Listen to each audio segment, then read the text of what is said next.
Well, ladies and gentlemen, we do have a big update right now, which includes Vladimir Zelensky saying that right now, peace with Russia is, quote, very, very far away. Trump not happy about it. This could have something to do with Zelensky feeling more confident after the emergency meeting with the European leaders in UK, where they did the photo op. They talked about it. This was after the Friday meeting that happened between Trump, Vance, and Zelensky, where Europe just blew a gasket. They're very nervous about US and our potential relationship with Russia.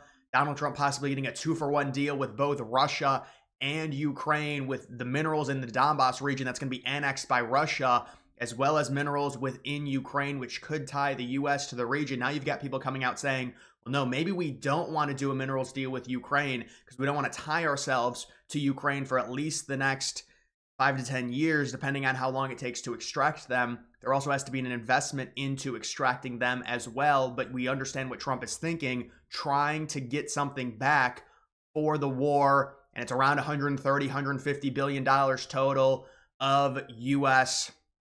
machinery that has been used and funneled to Russia. Now you've got Elon Musk saying a lot of this is money laundering. We don't know where half the money is. There needs to be an audit of where this money went to Ukraine. And Zelensky says, oh yeah, that'll be fine. But look at this, Zelensky, very, very far away. I think this has to do with just the current situation with the United States and Ukraine not being on equal footing. Zelensky said, well, wait a minute, I still want to do a deal with the United States. Now he's saying we're far away. To me, this is posture. This is negotiating leverage. This is Zelensky trying to say we can still fight, we can still win. We know unless there is NATO troop involvement or more like higher range ballistic missiles involved given to Ukraine, which would escalate the war, there is no way Ukraine can win this. So anything that Zelensky says in relation to continuing this war, you would imagine it would be more so a leverage maneuver for negotiations. And the idea is, well, he's got Europe on his side. It's like 2.5 billion pounds committed to Ukraine from the UK, and there's no coincidence. Think about what happened. And I don't know if this was planned, but Zelensky goes straight from DC. He does the Trump sit-down media session. It goes terribly for him. A lot of the American people, a lot of independent people say Trump did a good thing standing up. Now you've got liberals saying it was a setup by Trump and Vance. And honestly, I originally thought, yeah, you could kind of tell when Vance came in, it was like a good cop, bad cop thing with Trump. But no, it actually was not a setup, because Trump was very nice to Zelensky for about 45 minutes of that, or the first 40 minutes. And then Zelensky was the one that was really adamant about certain security assurances. And that's when Vance came in, and then Trump got angry when Zelensky basically threatened Trump by saying that he was insinuating Russia was going to take over Europe, and then it'd be a problem for the United States, which is just absurd. I mean, there'd be a much more bigger situation that would happen before that. And now you've got liberals saying the United States is going to partner and have a new alliance with both Russia, China, or, and some other countries. We'll see what happens. A lot of Republicans have come out and said we should leave NATO. There's multiple levels to that situation. You've got Trump coming out saying, Vladimir Zelensky, this is not a good thing. Look at him. This is the worst statement that could have been made by Zelensky, and America will not put up with it for much longer. This guy doesn't want there to be peace. So you can see the American point of view talking about Zelensky. In terms of Zelensky not wanting peace, I think it's more of a Europe situation. Europe is very influential in Zelensky's actions right now. I mean, he flew from DC to the UK, to London, to meet with Starmer, the prime minister there, and then they all had a meeting. You had all the big leaders, Macron, they were all there. They had their own meeting, an emergency meeting, and they're very worried about the United States leaving NATO. You can see Trump is meeting with aides today to discuss canceling U.S. military aid to Ukraine. And so that's something that's going to happen without the minerals deal. The only way the aid was going to continue to go to Ukraine is if there was a return on that investment. And unfortunately, it's not the return that we would hope, because the minerals, it's going to take time to extract them, and that's an investment in and of itself. But you would be getting your money back in due time. But again, it does tether the U.S. to Ukraine. That's why Putin is trying to get the United States to do a minerals deal with him, because he's just gotten a bunch of minerals with the areas they're going to be annexing. I understand people are talking about potential troops, NATO troops, specifically from the UK, committing to help Ukraine. I believe what that is when there is a peace deal, and this is just what I think is going to happen, because NATO has to realize, the only thing I can say is this could be a total fracture, to where if there are NATO troops that get involved in helping Ukraine because the European countries deem it necessary for their future, meaning that the Ukraine troops are, the manpower is running low. There's video after video of the Ukraine military in vans going around snatching kids and forcing them to join and fight. It's very, very sad. But if those European countries think we have to help and this cannot continue, we cannot give up land to Russia, we're so scared of them, the United States will be forced to leave NATO. Donald Trump is not sending any American soldier to fight. And the whole Article 5 thing with Zelensky, I know Trump said with Starmer when they met last week that he would honor Article 5, but not in a situation like this. There's just no way. And so that would be the straw that broke the camel's back, to where Trump would 100% leave NATO in that scenario if European countries within NATO committed to sending troops to fight Russia. What I think is happening, they're not going to be fighting Russia. They're going to help secure a demilitarized zone in between the new border of Ukraine and Russia. Wherever that ends up being, it's probably going to be about 1/5 or 1/6 of the country will be annexed. Mainly the eastern regions connected to Crimea, the Crimean Peninsula, that Russia is going to be getting. And then there'll be a demilitarized zone, and that's where the UK troops come in, the French troops, whoever it ends up being. This is a European conflict if that ends up happening, if they engage. But to me, it makes no sense, because you look at the way NATO is, even under Biden, there was never any thought of any NATO troops being involved in this conflict in terms of fighting, because they knew it was going to be escalated. And from what I've seen, it seems like some of these European countries, there were articles back in early January about them trying to get minerals from Ukraine as well. So, we're talking about, there's a lot going on when it comes to potential peace deal, but I think that the troops from the UK are more so for security of Ukraine.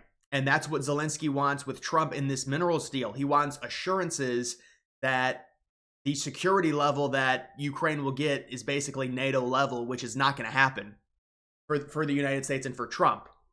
And so that's the real big question in my eyes. You can talk about, well, how much minerals are we going to get in terms of just raw money? Is it like 300 billion? Is it 500 billion? Is it 100 billion? Trump was talking about like maybe $1 trillion. Putin is saying, hey, come do a deal with us. We'll give you even more. Just stay out of this war. Stay out of Ukraine for the foreseeable future. Putin realizes if the United States does do a minerals deal with Ukraine, it's not good for Russia, because that ties the U.S. and our influence into Ukraine for the foreseeable future as we extract these minerals. There might be some security that's given to Ukraine just as a byproduct of us having an investment there. So that's why Russia's like, hey, we've got more minerals. We just annexed, or we're going to annex areas that have a ton of rare earths. Why don't you come do a deal with us? Maybe it's a 2-for-1. Maybe it's a deal with both Russia and Ukraine, as the United States tries to have a better, more cordial relationship with Russia than they previously had. And that's another reason why Europe is getting so worried about this. So you see what Zelensky said today, saying the war's not going to end anytime soon. He's either getting, there's only two options. Number one, he's lying for negotiating leverage, which is a 99% chance that's what it is. Number two, the European leaders have assured Zelensky he's going to be getting troops from European countries to fight with Ukrainians, which would escalate the war, which there's less than a 1% chance of that happening.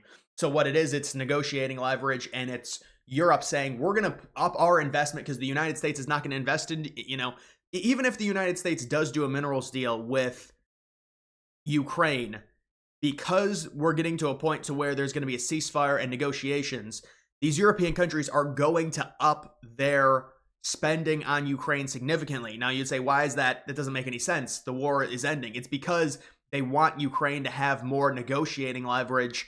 It's the idea to where if Ukraine has no support, they have to yield to the Russian demands, because Russia can say, you know what, if you don't give us X, Y, and Z, we're just going to continue the war. You have zero support from NATO. Why would we not just take over your entire country now? You're running out of men. But if they have all this support from the UK, France, the United States, that's why they're trying to do the minerals deal with the United States, even if it's a bad deal for them, no matter what, if they can still have the US on their side and also tied to their country for the foreseeable future with a vested interest in their country in terms of mineral extraction, that will allow them to feel more safe when it comes to negotiations and give them that buffer to say, you know, we'll give up X, Y, Z, but we need this in return. And if you don't give us this, we still have backing of the United States and of the European countries. So they're all upping their budget as we get closer and closer to this negotiating period. And it has to happen. Otherwise, there's going to be escalation. Or it's going to continue to be a stalemate with Ukraine getting weaker and weaker and weaker, with more money being sunk into this war and more men dying. And that's why the Republican point was, it's a waste for all of these deaths to be happening. Not a waste in the sense you're fighting for your country, because that's what liberals will equate it to. Well, of course Ukrainians are going to fight and die for their country. It's a foreign invader. The front line has barely moved in the last 2 years. There's still a lot of death.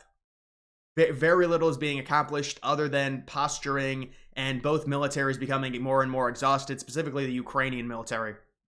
So I'm just telling you guys, this is the current situation. Zelensky is bluffing. He's trying to gain negotiating leverage. He's getting money from a lot of the European countries.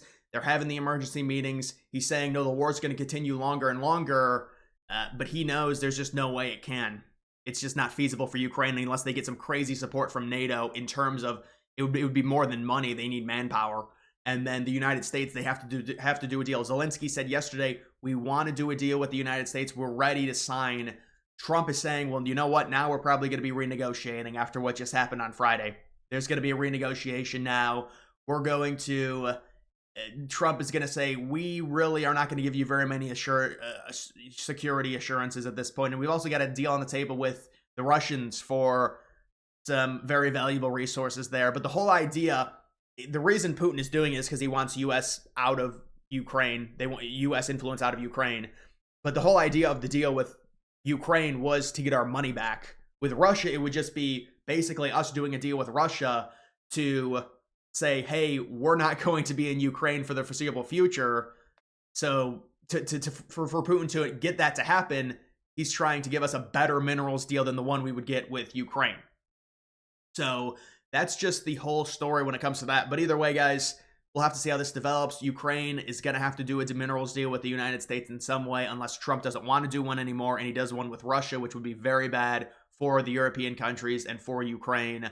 Or Trump can do a 2-for-1 where he does a minerals deal with both Russia and Ukraine. And you'd say, well, why would Russia do that? I think Russia wants to have a good relationship with the United States, and an economic relationship can maybe, when it comes to our relationship with Russia needs to improve, just in terms of preventing a potential horrible scenario where you get an East versus West, which is liberals are obsessed with it. They want the East versus West war. We don't want that. We want to have a good relationship with Russia. That's why Trump's talking about the economic relationship and potentially helping each other out in a sense. And you know what? Maybe this is a little deal that happens to where this is going to be a peace deal. And if we do facilitate the annexation of the eastern regions and the Donbass, Russia is going to have to help us with our military exercise in Greenland. And so this is what superpowers do. So that's something that could happen as well, just maybe in a little bit of time, maybe in a few months. But either way, guys, that's going to do it for this video. Make sure you follow me on X. Link to that's always in the description.